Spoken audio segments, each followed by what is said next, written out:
Hi everybody, this is Stefan from EDC Austria, and today we are talking about the Spyderco Para 3, which is a follow-up to the Paramilitary 3, but even though it was reported by some reviewers, this is not short for Paramilitary 3. The Para 3 stands for the blade length, which is 3 inches.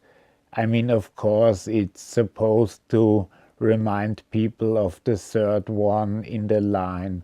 But let's go back. Even before the turn of the century, there was the Spyderco Military, which was a very well-known knife, and it still had a liner lock. And some people, especially in the military, complained that it was hard to get to. So, and also a bit too big for EDC. Of course, those things didn't come from the military, but from regular customers.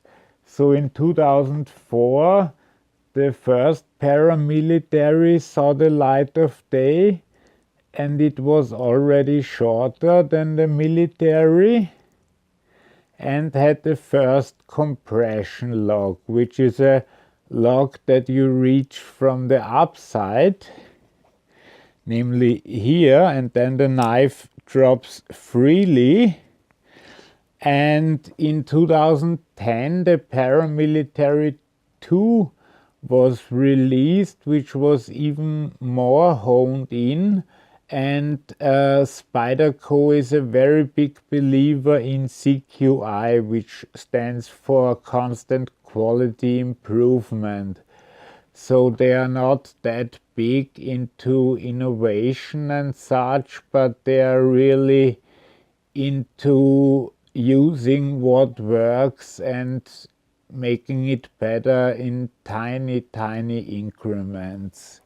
And of course, a lot of people say they are overpriced, but what are you gonna do? So as you see here, it's the well-known leaf shape, and it's pretty similar from the look to the Paramilitary 2, but it's of course a bit shorter. It's, as I said, 3 inches in length, but the cutting edge is only 2.63 inches, which comes out to 6.7 centimeters. For example, the Paramilitary 2 had a cutting edge of 7.8 centimeters. I don't know the exact cutting edge in inches from the Paramilitary 2, sorry. And of course the military had a 4-inch blade. The material is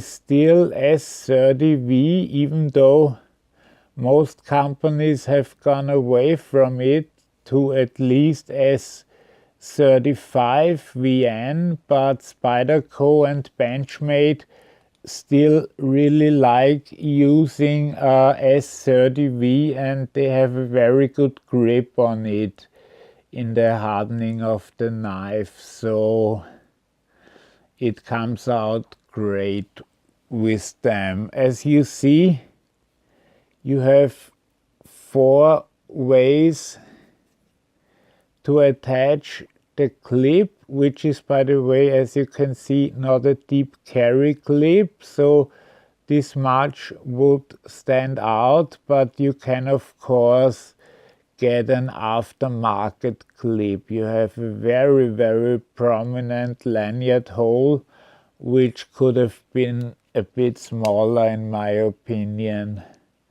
It's a satin finish, and of course, typical for Spyderco, it's flat ground. But it cuts extremely well. I've tried so myself. This is, by the way, my first Spyderco knife ever. and I was kind of expecting to be a bit disappointed in the end, but actually I'm pretty happy with it, despite it being a bit small. But I of course knew that when I bought it. It was 170 euro here in Austria, which I bought at Amazon.de, and in the States it's about $120–130. So in comparison to normal price differences, it's actually not that much. I like that you can grip it either like this, or you can use the forward choil and grab it like this, and you have very good control when cutting. As you'll see later in the cut test, I cut some cardboard where I got a bit of glued paper on the blade, and I haven't had a chance to clean it yet. And I had to film the paper cut test after that, because the first instance of the paper cut test was ruined, so it hangs up a few times, but not really that bad.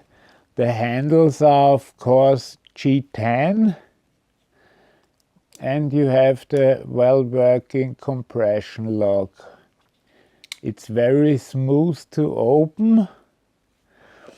In the box, by the way, you just get a small leaflet, but at least they tell you about your knife and not about a standard knife like CT and Kershaw do and many others. And on the back you have your warranty information. By the way, this is made in the United States, in Golden, Colorado, which is in the USA and Earth, as it says here. Good to know that the USA is still on this Earth. I wasn't sure in recent times. And for that, the price is actually not that bad. I say let's wait to see how much it will drag you down when you carry it in your pocket. So it comes down to 97.9 grams, which is 3.45 ounces.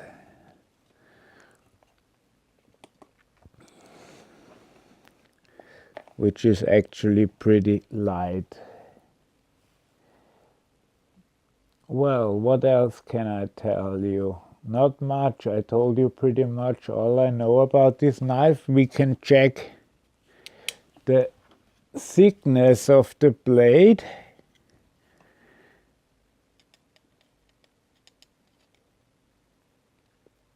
Which is 3.67 millimeters here. Yeah, but I'm holding it correctly. Yeah, 3.6, so 3.7 millimeters. And now let's do some size comparisons. Here first we have the Kershaw Cryo 2, which is by itself not a large knife, but it still dwarfs the Spyderco Para 3. We have of course a Sepensa-form knife, as we always do. This is the large and cozy, and this is normally not a small knife, but as you can see, there's quite a difference to the Para 3.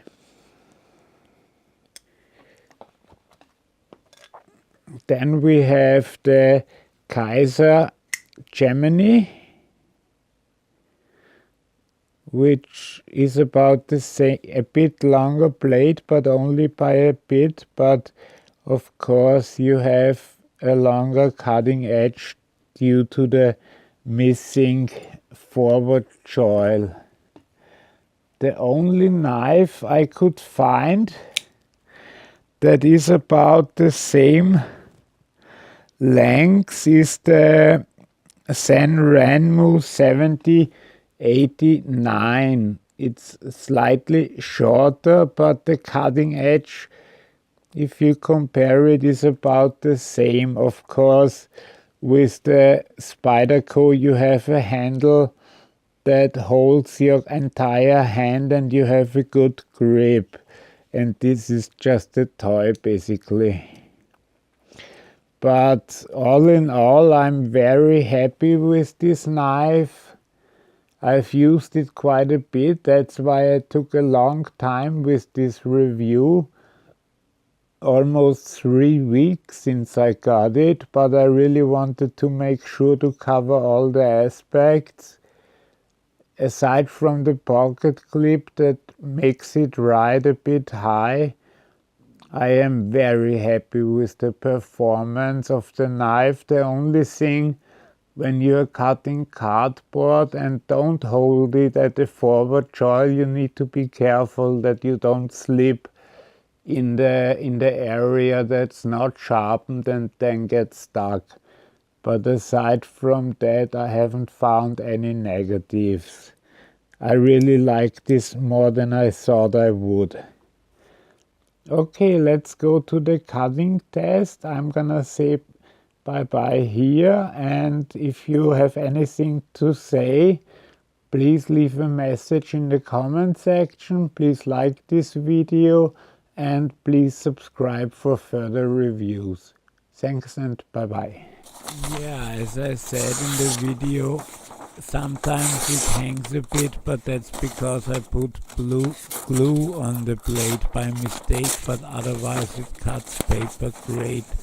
I was just nervous when filming this and a bit shaky from my nerves. But it's absolutely a brilliant blade and very well sharpened out of the box. And now you'll see with the cardboard that it's absolutely possible to cut cardboard very well with it. Although this one has a bit of structural problem, so it falls down upon itself, but it was the only box I could find. And here you see as I put the glue on the blade. And you see you have total control. Okay, that's it. Bye bye.